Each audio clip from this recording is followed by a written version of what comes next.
Welcome to the JAMODI podcast. We are all surrounded by amazing coaches and leaders. So let's get an inside look at not just what they do, but how they do what they do. After all, becoming the best versions of ourselves is JAMODI, just a matter of doing it. What opportunities for learning and growth have you recently found? What are some things that you're kind of into? Very unique this year. So 2 years ago, I had a really good team, but not any 4 stars, 5 stars, guys that were drawing a lot of college attention. I mean, we might have had one or two mid-majors that came to watch a practice. Last year, we had none because of COVID, and I had the dudes last year that would have attracted a lot of attention. This year, it's opened back up. I counted 43 different schools that have rolled through to watch practice, 25 of them being Power 5 Division I. And I took that opportunity to visit with those guys. I asked them questions. I asked them for feedback. You know, they would sit there and just kind of watch practice, and they like to see how the kids interact, how they take coaching, you know, a lot more than just can they make a jump shot. Yeah. It's what they do, how they carry themselves and conduct themselves. But I would ask them very specific things about our offense, defense, pick and roll coverage. What do you do here? What do you do there? And I just picked their brains. And so that was a real plus this year that I haven't been able to do the last 2 years. And I've also started trying to go to practices. I don't know about you, but every year I say, I'm going to go to some college practice every year. Well, this year, my girlfriend lives in Houston. I was going to see her, and I said, you know what? I'm going to call up Sampson. I called up his son, Coach Sampson, and hey, I'm going to be in town on Friday. He said, Coach, it's our first day of practice. Come on out. So I went down early, went and watched U of H practice, and boy, that was fun. Those guys get after it. There's no accident that they were one of the top defensive and rebounding teams in the country last year and made the Final Four.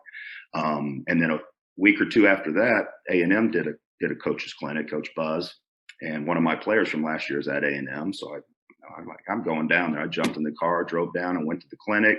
Got to visit with Manny. Got to watch a practice, and really, you know, I've always said if you can pick up one thing when you go to listen to a speaker or go watch practice, one thing, it's been a major success. And I definitely picked up more than one thing at both of those events. So, you know, picking the brains of college coaches, I think is really valuable because they're outstanding at their crafts, and we can all learn a lot from them. And that's a really cool reminder. I mean, we at Faith haven't had the same amount of attention, coaches coming in, but what a great reminder though to ask for feedback. I think so many times when I've had those opportunities, I've really just talked about the kid, the player. What'd you see? You know, what questions do you have, or how can I help in any way? But I love that idea of, hey, you know, Coach, while I have you, what can we be doing better? Because you're right. I mean, that we have to continue to learn and have a growth mindset. And when you have those guys in your gym, you know, and have their attention, take advantage. Use it. It's a fresh set of eyes. Sometimes they notice something that we don't. You know, when you see it every day, sometimes somebody else's perspective can be very helpful and very valuable. What's the favorite practice that you've attended all time? Favorite coach that you've watched their team practice? And man, it might be Sampson. Yeah. You know, it was their first day, so it was a lot of rolling out the ball, loose ball drills, rebound. You know, one kid ran into a ladder and a rebound because they had no out of bounds, and you know, and there's just the energy that they had was infectious. I mean, they would run over. They were doing a charge drill, and a guy would get hammered, and 8 guys would run over and pick him up. They were just really, really high energy, and he had it. It was kind of funny. So I got there and I went into the Fertitta Center, and the girls were practicing. I thought, okay, well, the boys would be right after him. And about 30 minutes later, nobody showed up. So I called, and they were like, oh, we're over here in the practice gym. I'll send a GA to come get you. Coach didn't want it in the big arena because it was day one. He wanted it intimate, tight, and it was a tight arena, like one row of chairs for us to sit out and watch, and our toes were touching the court. So it got loud. The energy was just palpable. It was bouncing off the walls, and I loved seeing that. And the coaches were so passionate and getting after it. It was really exciting to see that at such a high level how energetic they are and passionate they are about practice, routine practice.